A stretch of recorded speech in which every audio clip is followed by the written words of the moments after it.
नमस्ते बच्चों, मैं अर्जुन प्रताप सिंह राणा आपका एक बार फिर स्वागत करता हूं। और ये वीडियो कक्षा 9वीं हिंदी लोक भारती के लिए है। इस पाठ का नाम है डॉक्टर का अपहरण यानी किडनैपिंग, और इसके रचनाकार डॉक्टर हरिकृष्ण देवसरे। बच्चों, इन निर्देशों का पालन कीजिए ताकि आपको किसी तरह की परेशानी ना हो, हमेशा की तरह। बच्चों, डॉक्टर हरिकृष्ण देवसरे, इनका जन्म 1 मार्च 1938 में हुआ था। उनका निधन 14 नवंबर 2013 इंदिरापुरम, गाजियाबाद, उत्तर प्रदेश में हुआ। इनका परिचय ये है कि हरिकृष्ण देवसरे जी हिंदी के प्रतिष्ठित बाल साहित्यकार थे। उनकी बाल रचनाएं परंपरा का अन्वेषण करती, बच्चों की जिज्ञासा को उभारने वाली तथा उनकी कल्पनाओं में नूतन रंग भरने वाली है। कल्पनाओं में नए रंग भरने वाले, बच्चों की जिज्ञासा को बढ़ाने वाली, इस तरह की कहानियां लिखने वाले हरिकृष्ण देवसरे जी ने जो यहाँ पर कहानी दी है। कहानी क्या होता है बच्चों कि जीवन की किसी घटना का रोचक प्रवाही वर्णन करना कहानी है। और ये कहानी डॉक्टर का अपहरण एक विज्ञान कथा है। लेखक ने अपने काल्पनिक कल्पना के सहारे इतने बढ़िया तरीके से इस कहानी को यहाँ प्रस्तुत किया है कि हमको सोचना पड़ जाता है। प्रस्तुत कथा के माध्यम से देवसरे जी ने उद्योगों के अंधाधुंध विकास यानी इंडस्ट्रीज, मशीनों की बढ़ती संख्या, फैलते प्रदूषण, बढ़ती बीमारियां, जलवायु परिवर्तन के कुप्रभाव यानी बुरे प्रभावों के बारे में हमें जागरूक किया है। बहुत ही रोचक और एक काल्पनिक कहानी है बच्चों ये विज्ञान कथा डॉक्टर का अपहरण। हम एक एक करके आगे बढ़ेंगे और कहानी को जानने की कोशिश करेंगे। शुरू करते हैं। डॉक्टर का अपहरण बाय हरिकृष्ण देवसरे जी। कुछ महीनों पहले आपने डॉक्टर भटनागर के अचानक लापता हो जाने का समाचार पढ़ा होगा। डॉक्टर का अपहरण यानी किडनैप, यानी डॉक्टर की किडनैपिंग हो गई, वो गायब हो गए हैं। लेकिन उसके बाद फिर उनके बारे में कुछ भी पता नहीं चला। महीनों पहले बच्चों, महीने बीत गए हैं और डॉक्टर भटनागर कहाँ हैं कि इस चीज का कुछ नहीं पता। हुआ यह था कि एक रात को लगभग 2 बजे उनके घर की कॉल बेल बज उठी। आदत के अनुसार डॉक्टर भटनागर उठ गए। उनकी पत्नी जाग कर भी बिस्तर पर ही पड़ी रही, क्योंकि वह जानती थी कि ऐसा रोज होता है। जब भी कोई मरीज सीरियस होता तब अस्पताल का चौकीदार उन्हें उठाने आ जाता। ये डॉक्टर हैं बच्चों, डॉक्टर भटनागर अस्पताल में काम करते हैं। और जब भी कोई मरीज सीरियस होता है तो डॉक्टर अपने धर्म का पालन करते हुए मरीजों की सेवा करने के लिए रात बिरात में किसी भी वक्त हमेशा तैयार रहते हैं। ये डॉक्टर भटनागर की खूबी है। अगर किसी को उन्हें घर बुलाकर ले जाना होता तो वह भी आकर उन्हें जगा देता। डॉक्टर भटनागर मरीजों की सेवा करना अपना परम कर्तव्य समझते थे, इसलिए वे इसका बुरा नहीं मानते थे, बल्कि सहर्ष यानी खुशी खुशी चले जाते थे। कोई उन्हें फीस दे या ना दे, इसकी उन्हें कभी चिंता नहीं थी। बच्चों, ऐसे डॉक्टरों की आज हमारे समाज में बहुत ज़रूरत है। आप जानते हैं कि डॉक्टर का परम कर्तव्य है मरीज की जान बचाना। डॉक्टर का पहला मकसद मरीजों की सेवा करना होता है। लेकिन आज भोगवादी संस्कृति के कारण पैसों की कीमत ज़्यादा हो गई है। अगर मरीज के पास पैसे नहीं है तो डॉक्टर उसका इलाज नहीं करता। हालांकि सभी ऐसे नहीं होते हैं, डॉक्टर भटनागर भी ऐसे नहीं है। कोई उन्हें फीस दे या ना दे उन्हें चिंता नहीं। और बेवक्त कभी भी मरीज, क्योंकि मरीज किसी समय को देखकर तो बीमार नहीं पड़ता, डॉक्टर ये बात जानते हैं, उनको ये बात समझनी चाहिए। इसीलिए डॉक्टर भटनागर कभी बुरा नहीं मानते थे। उस रात भी वो उठे और गाउन पहने ही दवाइयों का बैग उठाकर चले गए। आमतौर से होता ये था कि 1-2 घंटे में लौट आते थे, या फिर सवेरा होते होते तो अवश्य आ जाते थे, क्योंकि उन्हें अस्पताल समय से पहुंचने की आदत थी। बच्चों, ये सब डॉक्टर भटनागर की खूबियां हैं, उनके विशेष गुण हैं। देखिए, समय के पाबंद हैं, अस्पताल समय पर जाना पसंद करते हैं, मरीज किसी भी वक्त आए उनकी सेवा करते हैं, अपना कर्तव्य निभाते हैं। तो ये इनकी खासियत है। तो अस्पताल पहुंचने की आदत थी, 1-2 घंटे में आ जाते थे, लेकिन इस बार वो नहीं आए। किंतु उस दिन जब देर सुबह तक डॉक्टर भटनागर नहीं लौटे तब उनकी पत्नी चिंतित हुई।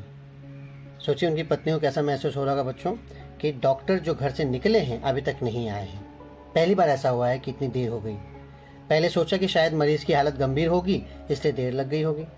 फिर यह सोचा कि हो सकता है आज सीधे अस्पताल चले आए। लेकिन जब मरीज उन्हें घर पर पूछने के लिए आने लगे तब उनकी हैरानी बढ़ गई। यानी अस्पताल में भी डॉक्टर भटनागर नहीं थे।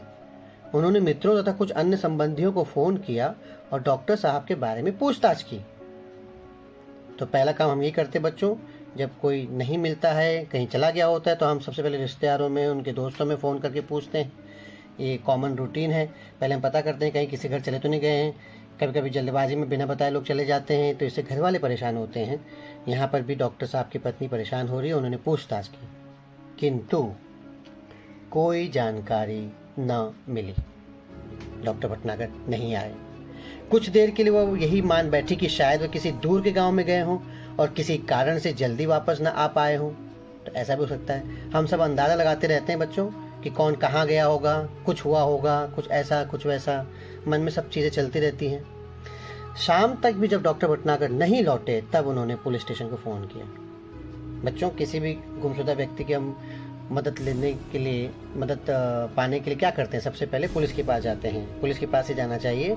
कोई भी परेशानी हो तो पुलिस को फ़ोन करना चाहिए। तो इन्होंने भी पुलिस को फ़ोन किया। डॉक्टर भटनागर का इस तरह गायब हो जाना पुलिस के लिए भी हैरानी का कारण बन गया। बच्चों, पुलिस भी डॉक्टर भटनागर को जानती थी, और ऐसे गायब हो गए डॉक्टर भटनागर, न कोई उनका दुश्मन, तो ऐसे कैसे? चारों तरफ खोजबीन शुरू हो गई। वायरलेस से संदेश भेज दिए गए।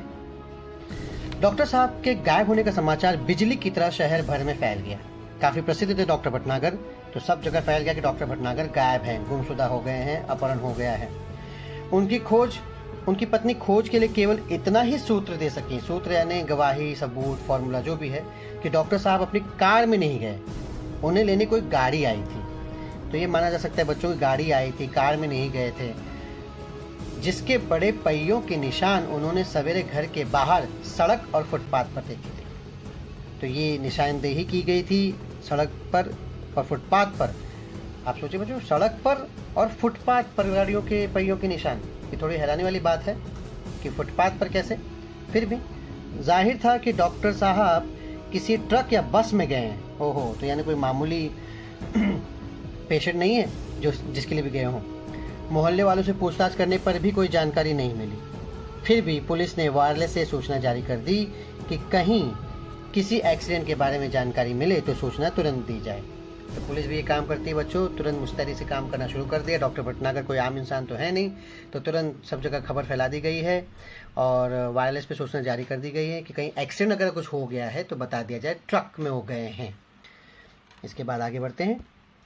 कई दिन बीत गए, कोई सूचना नहीं मिली। क्योंकि डॉक्टर भटनागर का कोई शत्रु भी नहीं था, इसलिए शंका करना व्यर्थ था कि उनकी हत्या कर दी गई हो। अब जो लोगों का जीवन बचाता हो बच्चों, उसका कोई शत्रु कैसे हो सकता है? और जाहिर तौर पे भी किसी से झगड़ा तो कुछ हुआ नहीं होगा डॉक्टर भटनागर का, इसलिए कोई शत्रु भी नहीं था। तो ये शंका करना व्यर्थ था कि उनकी हत्या कर दी होगी। यानी एक अनुमान लगा रहे थे पुलिस वाले कि शायद उनका मर्डर तो नहीं हुआ है, हत्या तो नहीं हुई है। पुलिस अब केवल दो ही सूत्रों पर विचार कर रही थी। अब दो ही फॉर्मूला थे, दो ही बातें थी जो डॉक्टर भटनागर के बारे में समझ में आती थी। पहला तो ये कि कुछ गुंडों ने उन्हें छिपा लिया हो और अब सब उनकी पत्नी से मोटी रकम की मांग करें। तो अपहरण मांग की जाती है फिरौती के लिए, रकम के लिए, पैसों के लिए, कि उनको पकड़ के उनके परिवार से पैसे मांगे जा सके। और दूसरा ये है कि कोई डाकू दल उन्हें किसी डाकू का इलाज कराने ले गया हो। बच्चों, ऐसा है, चाहे अच्छा इंसान हो, चाहे बुरा इंसान, चाहे डाकू हो, चोर, कोई भी हो, अगर वो बीमार पड़े, उसके साथ कोई घटना हो, तो उसको आना तो डॉक्टर के पास ही पड़ता है। क्योंकि वो सीधे सीधे डॉक्टर के पास आ नहीं सकते क्योंकि पुलिस पकड़ लेगी, इसलिए वो डॉक्टर को उठा ले जाते हैं। तो ये भी एक तरीका हो सकता है कि शायद डाकू इलाज कराने के लिए ले गए हों। बच्चों, दिन पर दिन बीतते गए और डॉक्टर भटनागर के बारे में कोई जानकारी नहीं मिली। उनके इस तरह रहस्यात्मक ढंग से गायब हो जाने से न सिर्फ पुलिस परेशान थी, बल्कि लोग भी भयभीत हो गए, डर गए। कोई जानकारी नहीं, ऐसे कैसे? आसमान में गायब हो गए, जमीन निगल गई, कहाँ चले गए, कोई जानकारी नहीं। ना फिरौती के लिए कोई फोन आया है, ना कुछ, ना उनका शव मिला है, ना कोई दुर्घटना वाली बात हुई है, ना कोई वो गाड़ी मिली है। यही कारण था कि डॉक्टर भटनागर के गायब होने का समाचार केवल एक ही बार छापा गया। बच्चों, जब कोई मिसिंग हो जाता है, कोई गायब हो जाता है, तो दूरदर्शन पे, समाचार पत्रों पे, रेडियो पर भी ये चीज़ें प्रसारित की जाती हैं।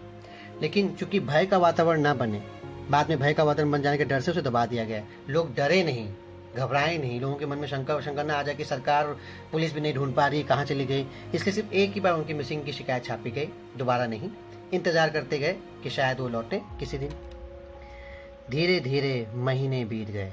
बच्चों, शुरुआत में था, महीनों पहले हमने समाचार सुना था कि डॉक्टर भटनागर गायब हैं। अब वो महीने बीत गए। श्रीमती भटनागर निराश हो चुकी थी। उनकी हालत पागलों जैसी हो गई थी। हर रोज सुबह उठती और दरवाजे पर आकर खड़ी हो जाती। एक पत्नी अपने पति का इंतजार करने के अलावा क्या कर सकती थी? उस पर क्या गुजर रही होगी इसका अनुमान हम नहीं लगा सकते बच्चों। जो उनका जीवन साथी था, सब कुछ साथ में था, वो आज घर नहीं लौटा है और ना उनकी कोई खबर है। जैसे वो डॉक्टर भटनागर के आने की प्रतीक्षा कर रही हो। कई महीने बाद एक दिन श्रीमती भटनागर ने दरवाजे पर फिर से वैसी ही गाड़ी के पहियों के निशान देखे। मतलब इसका मतलब बच्चों, क्या वो गाड़ी वापस आई थी, डॉक्टर भटनागर को लेकर आई थी? उन्हें लगा कि शायद डॉक्टर भटनागर साहब आए हैं, लेकिन कहाँ हैं? उन्होंने तुरंत पुलिस को सूचना दी। खोज जारी हो गई। पुलिस का एक दल उनके घर पर भी आया। उसने गाड़ी के निशान देखे, लेकिन उन निशानों को देखकर कुछ भी अंदाजा लगाना कठिन था, क्योंकि वो गाड़ी शायद यहाँ की थी ही नहीं बच्चों। उसके टायरों के निशान भी यहाँ के थे नहीं। हाँ, एक सीडी अवश्य मिली। सीडी, कॉम्पैक्ट डिस्क, जो लिफाफे में बंद थी और उस पर श्रीमती भटनागर का नाम लिखा था। यानी वो सीडी श्रीमती भटनागर के लिए थी। क्या ये डाकुओं के गिरोह का सीडी था जिसमें संदेश था, या फिरौती की रकम मांगी गई होगी, ऐसा कुछ? उस सीडी को तुरंत सुनने की व्यवस्था की गई। सीडी बजते ही सभी लोग हतप्रभ रह गए। जैसे ही सीडी चलाई गई और जो कुछ उसमें से निकला या लोगों ने देखा या सुना, सब के सब हतप्रभ यानी हैरान हो गए, क्योंकि उसमें स्वयं डॉक्टर भटनागर बोल रहे थे। डॉक्टर भटनागर, जिनकी खोज महीनों से हो रही थी, आज उनकी रिकॉर्डिंग प्राप्त हुई है सीडी के रूप में। गाड़ी के पहियों के निशान आए और चले गए, वो नहीं मिले, सीडी मिली। ये सबके लिए हैरानी की बात थी, पुलिस वालों के लिए भी, लोगों के लिए भी, रिश्तेदारों के लिए भी, और सबसे बड़ी बात डॉक्टर भटनागर की पत्नी के लिए भी। इसके बाद क्या हुआ बच्चों, इसके लिए हमको अगली कक्षा का इंतजार करना पड़ेगा। देखते हैं डॉक्टर भटनागर क्या कह रहे हैं, इतने महीनों से कहाँ गायब थे, क्या हुआ उनके साथ, क्या ये असली डॉक्टर भटनागर हैं, कहीं कोई बहरूपिया तो नहीं है, कहीं कोई मजाक तो नहीं कर रहा है। ये सारी बातें हम जानेंगे अगली क्लास में। तब तक के लिए इंतज़ार करते हैं। धन्यवाद, शुक्रिया। आपको कैसा लगा बताइएगा, और कुछ चीज़ समझ में ना आई हो तो ज़रूर पूछिए। थैंक यू, शुक्रिया, ध्यान रखिए आप।